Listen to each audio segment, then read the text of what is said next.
Hello guys, आप सब कैसे हो। आपको मेरी स्टोरी पसंद आए तो लाइक कमेंट शेयर ज़रूर कीजिएगा।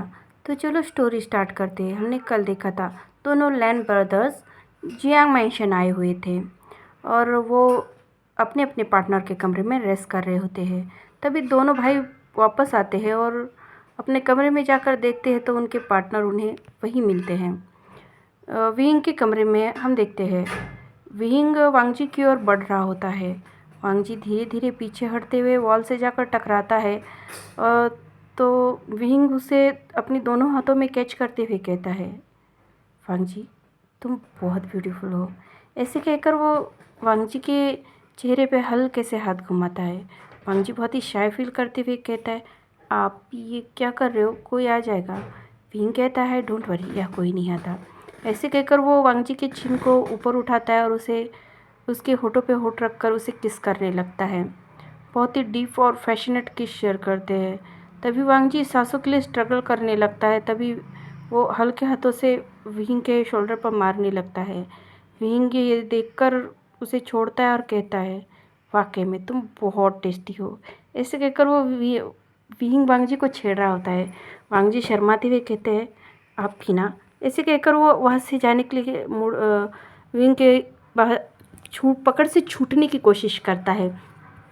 तभी विंग उसे फिर से पकड़कर अपनी गिरफ्त में लेते हुए कहता है, मेरे लिए कपड़े निकाल दो, मैं शावर लेकर आता हूँ।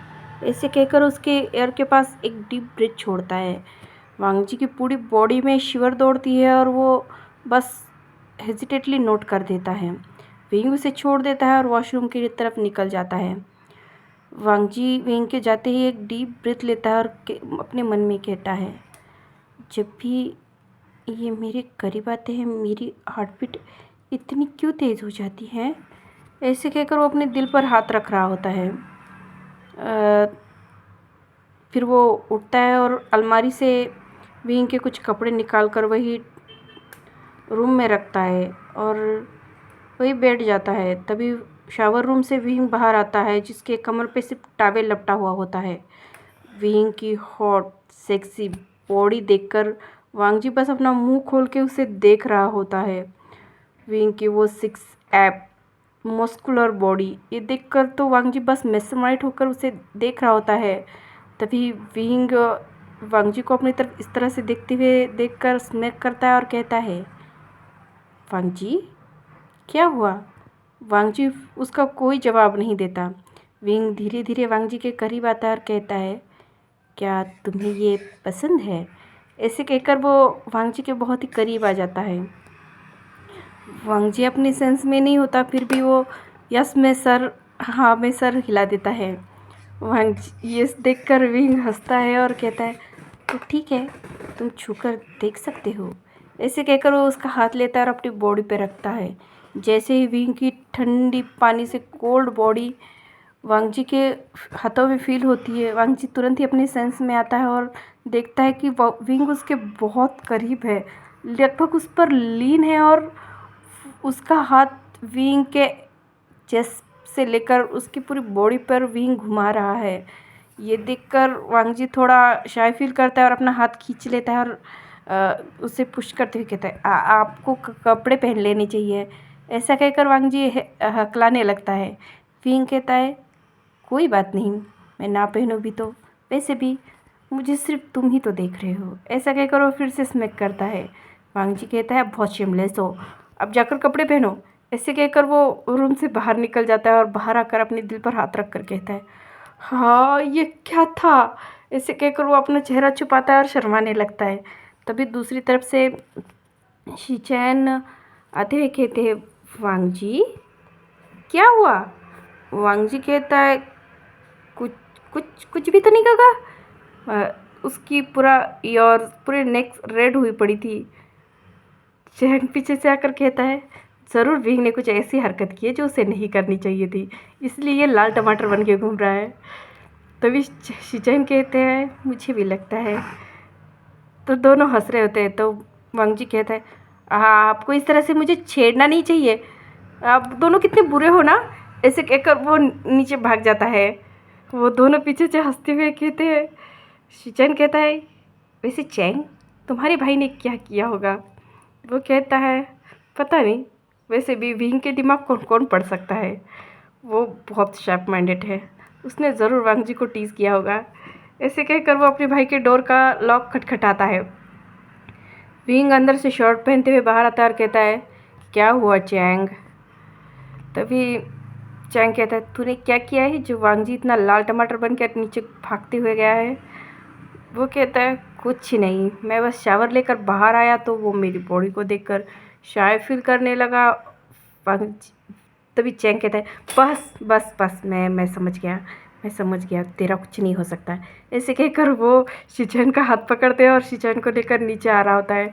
शिचन भी शर्मा रहे होते हैं कि ये क्या था। और फिर विंग भी रेडी होकर नीचे आता है। तभी उसकी मॉम देखती है कि वांग जी विंग से नज़रें नहीं मिला रहा है। तभी वो विंग की तरफ घूर कर देखती है और कहती है विंग तूने कुछ किया है इस बच्चे के साथ। वो कहता है, तभी विंग उन्हें कहता है मैंने क्या किया है, आप वांग जी से पूछ सकते हो। वांग जी मैंने तुम्हारे साथ कुछ किया है क्या। वांग जी अपवर्ड फील करते हुए कहता है नहीं नहीं नहीं, मेरे साथ कुछ नहीं किया। तभी मैडम यू विंग के कान को पकड़ती है और कहती है मैं जानती हूँ तू कितना बड़ा शैतान है, तेरी ये नोटी हरकतें ना मैं बहुत अच्छे से जानती हूँ। अगर तूने उस बच्चे को टीज़ किया है ना तो इस सिर में तेरी टांगें तोड़ दूँगी। ऐसे कहकर वो विंग को डरा रही होती है। विंग अपने कान को छुड़ाते हुए कहता है हाँ मॉम, आप मुझे क्यों पनिश कर रहे हो, मैंने सच में कुछ नहीं किया, आप वांग जी से क्यों नहीं पूछ लेते। तभी वांग जी हंस रहा होता है। विंग कहता है तुम्हें बहुत मज़ा आ रहा है, मुझे पनिशमेंट मिल रही है। और तभी वांग जी कहते हैं नहीं नहीं। तभी मैडम यूँ कहती है वांग जी सच सच बताओ इसने क्या किया है। तो वे वांग जी शर्माते हुए कहते हैं कुछ नहीं आंट, वो बस ये शर्टलेस बाहर आए थे तो मैं शाय फील कर दिया और रूम से भाग गया। ये सुनकर सब ज़ोर ज़ोर से हंसने लगते हैं, इतने ज़ोर ज़ोर से हंसने लगते हैं कि मैडम यू लिटरली हंसते हंसते सीधे सोफे पे बैठ जाती है और कहती है सच में इन बच्चों का मैं क्या करूँ। विंग कहता है मैंने कहा था ना मैंने कुछ नहीं किया। ऐसे कहकर वो वांग जी की तरफ देखता है। वांग जी कहता है हाँ इन्होंने कुछ नहीं किया। ऐसे कहकर वो बहुत ही शाय फील कर रहा होता है। मैडम यू कहती है तुम सिर्फ इस बात से लेकर इतने शर्मा रहे थे। तभी जैंग फेमै कहते हैं यू आपको नहीं लगता आप कुछ बच्चों में ज़्यादा इंटरेस्ट ले रहे हो। छोड़ो ना, उन दोनों के बीच की बात है। अगर आपको भी किसी को शर्टलेस देखना है तो मैं उतार दूँ। तभी मैडम यू उन्हें हिट करते हुए कहती है खबरदार, जो बूढ़े हो गए हो फिर भी तुम्हें अपने बच्चों के जैसे रोमांस करना है, बताओ तुम्हें मैं। तभी जेंग फिर मैं डरते हुए कहते नहीं नहीं अभी मत बताना, हम कमरे में जाएंगे ना तब बता देना। सब उन दोनों को देखकर हंसने लगते हैं। तभी शिचान हल्के से चैंग की तरफ झुकते हुए कहते हैं तुम्हारे मॉम डैड कितने अच्छे हैं ना, कितने एक दूसरे के साथ प्यार से रहते हैं। तब चैंग कहता है हाँ हमारे घर के लव बर्ड है ये दोनों, हाँ अक्सर इनका रोमांस देखने को मिलता है हमें। ऐसे कहकर चैंग शिचन को बता रहा होता है। शिचन चैंग की तरफ देखता है और हंसता है और कहता है सच में। वो कहता है हाँ जब तुम और वांग जी इस घर में आओगे ना तुम्हें पता चल जाएगा कि हमारे पेरेंट्स कैसे हैं। ये कहकर वो हंस रहे होते हैं। तभी मैडम यू कहती है ए क्या बातें कर रहे हो तुम दोनों, मुझे भी बताओ। तभी विंग कहता है कुछ नहीं मॉम, शायद गगब बता रहे अपने पार्टनर की कि आप दोनों कैसे लव बर्ड बन के घूमते हो, कैसे बाबू सोना करते रहते हो, वही बता रहा है कुछ और नहीं। ऐसे कहकर वो ठीस कर रहा होता है। तभी यानली कहती है हाँ अब तक तो मम्मी को और पापा को लव बर्ड बनते हुए देखा था, अब मैं अपने दोनों भाइयों को भी देखूंगी जो हर जगह रोमांस करते फिरेंगे। हे भगवान मुझे भी कोई दे दे, ऐसे कह रही होती है। तभी विंग कहता है डोंट वरी, तेरे बॉयफ्रेंड से मैं बात करने वाला हूँ, बहुत जल्द तुझे भी उसके साथ भेज दूँगा, फिर तू अपना लव बर्ड बन के अपने ससुराल में घूमना। ऐसे कहकर वो यानली की तरफ देखते हैं। यानली कहती देखा देखा माँ, ये लोग ना मुझे इस घर से निकालना चाहते हैं, मुझे यहाँ से भगाना चाहते हैं। उसकी मॉम कहती है बस करो तुम लोग, जब देखो तब लड़ते रहते हो। ऐसे कहकर वो कहती है चलो सब डिनर करते हैं, मैंने डिनर बना लिया है। ऐसे कहकर वो डिनर सब करने के लिए जा रही होती है। तभी वांग जी पीछे से कहता है मॉम मैं आपकी हेल्प करता हूँ। ऐसे कहकर वो उठकर मैडम यू के पास आता है। मैडम यू कहती कोई बात नहीं भाई, आप जाकर बैठो, मैं कर लूँगी। तभी वांग जी कहता है नहीं मैं आपकी हेल्प करता हूँ ना। ऐसे कहकर वो मैडम यू का हाथ पकड़ लेता है। मैडम यू उसकी तरफ मुस्कुराते हुए देखती है और कहती है ठीक है चलो तुम मेरी हेल्प करो। तभी शिचान भी उठते और कहते हैं हाँ मैं भी आता हूँ आपकी हेल्प करवाने। तभी मैडम यू कहती है नहीं शिचान तुम बैठो, वांग जी मेरी हेल्प कर रहा है ना, तुमने खाना बनाने में भी मेरी हेल्प की थी, अब तुम बैठ जाओ। ऐसे कहकर वो शिचान को वहीं बैठने के लिए कहकर वांग जी के साथ किचन में चली जाती है। तभी वो सारी चीज़ें डाइनिंग टेबल पर लगाते हैं और सबको डिनर सर्व करते हैं। वांग जी और शिचन चैंग और विंग के पास बैठते हैं और तभी वो देखता है कि विंग सारी वेजिटेबल्स साइड निकाल रहा है। तभी वो वांग जी विंग की तरफ देखकर कहता है वेजिटेबल खानी चाहिए ना, वो हमारी हेल्थ के लिए अच्छी होती है। तभी मैडम यू कहती है इसे वेजिटेबल बिल्कुल पसंद नहीं है वांग जी। वांग जी कहता है क्यों, वेजिटेबल तो अच्छी होती है और हमें खानी चाहिए, आपको भी खानी चाहिए। ऐसे कहकर वो विंग की तरफ देखता है। विंग वो सारी वेजिटेबल वापस से अपनी थाली में लेता है और खाने लगता है। तभी यानली कहती है ओह माय गॉड, ये तो कमाल हो गया, ब्रदर इन लॉ ने एक बार खा और भाई ने सारी वेजिटेबल खा ली। देखा देखा मॉम, ये होता है वाइफ का पावर। ऐसे कहकर वो अपनी मॉम की तरफ देखकर हंस रही होती है। विंग उससे कहता है मुंह बंद करके अपना खाना खा ले, वरना तेरी शादी तो पिकॉक से मैं नहीं होने दूंगा। ये सुनकर यानली कहती है अब बात बात पे उसे बीच में क्यों लाते हो। तभी विंग कहता है हाँ क्योंकि वो तुझे लेकर जो जाने वाला है। ऐसे कहकर वो डाइनिंग टेबल पर मजाक मस्ती कर रहे होते हैं। वांग जी ये देखकर बहुत खुश लग रहा होता है। तभी मैडम यू लोटस सूप लाती है और वांग जी की तरफ बढ़ाते हुए कहती है वांग जी ये ट्राई करो।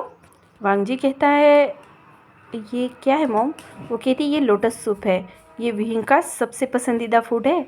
ऐसे कहकर वो विंग की तरफ देखती है। विंग उसकी तरफ देखकर कहता है फूक के खाना, ये बहुत गर्म है।